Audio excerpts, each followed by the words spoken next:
Friends, എല്ലാവർക്കും ശ്രീ കിച്ചണിലേക്ക് സ്വാഗതം. അപ്പോൾ ഇന്ന് ഞാൻ കാണിക്കാൻ പോകുന്നത് നമ്മുടെ ഫ്രിഡ്ജിൽ വരുന്ന കറകൾ, അതുപോലെ തന്നെ ഫ്രിഡ്ജിൽ വരുന്ന ഇതുമാതിരിയുള്ള പാടുകളൊക്കെ ഉണ്ടാവുമല്ലോ, ഇതൊക്കെ എങ്ങനെയാണ് വൃത്തിയായിട്ട് നമുക്ക് ക്ലീൻ ചെയ്ത് കിട്ടുക എന്നുള്ളതാണ് ഇന്ന് ഞാൻ കാണിക്കാൻ പോകുന്നത്. അപ്പോൾ എല്ലാവരും വീഡിയോ സ്കിപ്പ് ചെയ്യാതെ തന്നെ കാണണം. എല്ലാവർക്കും ഉപകാരപ്പെടുന്ന ഒരു വീഡിയോ ആണ്. അപ്പോൾ എല്ലാവരും കാണണം. അതുപോലെ തന്നെ നിങ്ങളുടെ ഫ്രണ്ട്സിനും റിലേറ്റീവ്സിനൊക്കെ വീഡിയോ ഷെയർ ചെയ്ത് കൊടുക്കണം. അപ്പോൾ നമുക്കിത് എങ്ങനെ തയ്യാറാക്കുന്നതെന്ന് കാണാം. നമുക്കത് ക്ലീൻ ചെയ്തെടുക്കാനായിട്ട് ആദ്യം തന്നെ നമുക്ക് വേണ്ടത് വിനാഗിരിയാണ്. ഏകദേശം 2 ടേബിൾ സ്പൂൺ വിനാഗിരി ഞാനൊരു പ്ലേറ്റിലോട്ട് ഒഴിച്ചു കൊടുക്കുന്നുണ്ട്. പിന്നെ നമുക്കിത് വേണ്ടത് ഏതെങ്കിലും ഒരു ഡിഷ് വാഷാണ്. ഏതെടുത്താലും കുഴപ്പമില്ല, നിങ്ങളുടെ കയ്യിൽ ഏതാണോ അതെടുക്കാം. അത് ഏകദേശം ഒരു 1.5 ടേബിൾ സ്പൂണോളം ഒഴിച്ചു കൊടുക്കാം. എന്നിട്ട് ഇത് രണ്ടും നല്ലതുപോലെ ഒന്ന് മിക്സ് ചെയ്യാം.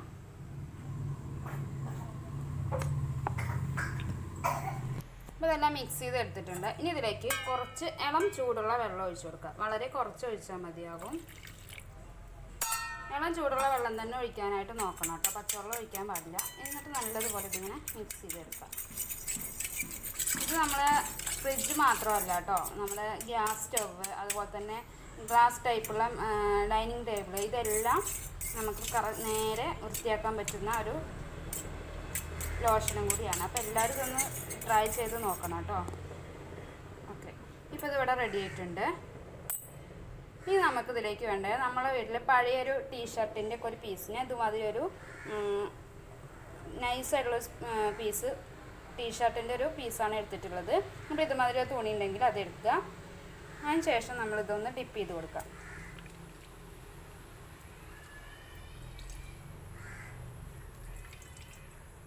ഇതുമാതിരി ഒന്ന് ഡിപ്പ് ചെയ്ത ശേഷം നമുക്കത് തുറക്കാം. ഇനി ഇതിൻ്റെ ഏതൊക്കെ ഭാഗത്താണോ കറാന്ന് വെച്ച് കഴിഞ്ഞാൽ അതൊന്ന് ആദ്യം ഇതുമാതിരി ഒന്ന് എല്ലോടെ ഒന്ന് തേച്ച് പിടിപ്പിച്ച് കൊടുക്കുക. ഏകദേശം ഒരു 5 മിനിറ്റ് നമ്മളിതിങ്ങനെ തേച്ച് പിടിപ്പിച്ചിട്ടൊന്ന് വെക്കാം. പവർ ഓഫ് ചെയ്ത ശേഷം വേണം നമ്മളിതെല്ലാം ചെയ്യാനായിട്ട്, അത് നിങ്ങൾ ശ്രദ്ധിക്കണം.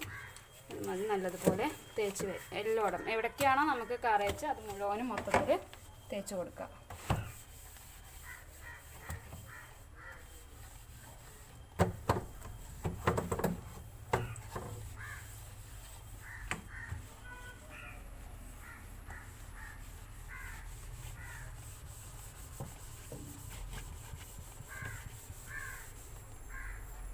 അപ്പോൾ നമ്മുടെ ഫ്രിഡ്ജ് ഞാൻ ക്ലീൻ ചെയ്തെടുത്തിട്ടുണ്ട്.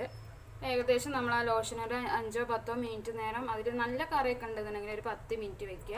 അതിന് ശേഷം ഞാൻ സാധാ നമ്മുടെ പച്ചവെള്ളത്തിൽ തുണി മുക്കിയ ശേഷം നല്ലതുപോലെ ഇതൊന്ന് ക്ലീൻ ചെയ്തെടുക്കുക.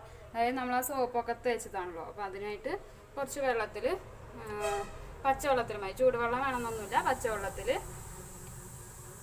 നമ്മൾ ആ സോപ്പൊക്കെ ഇതിൽ നിന്നും തുടച്ചെടുക്കുക. ഇപ്പോൾ കണ്ടാൽ നല്ല ക്ലീൻ ആയിട്ട് നമ്മുടെ ഈ ഫ്രിഡ്ജ് കിട്ടിയിട്ടുണ്ട്. അപ്പോൾ എല്ലാവരും ഈ ടിപ്പ് ഒന്ന് ട്രൈ ചെയ്ത് നോക്കുക. അതിന് ശേഷം നിങ്ങളുടെ അഭിപ്രായം ഒന്ന് അറിയിക്കുക.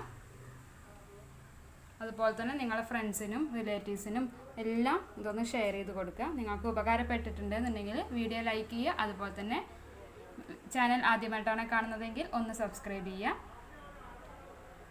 അപ്പോൾ പുതിയൊരു വീഡിയോ ആയിട്ട് ഞാൻ വീണ്ടും വരാം. താങ്ക്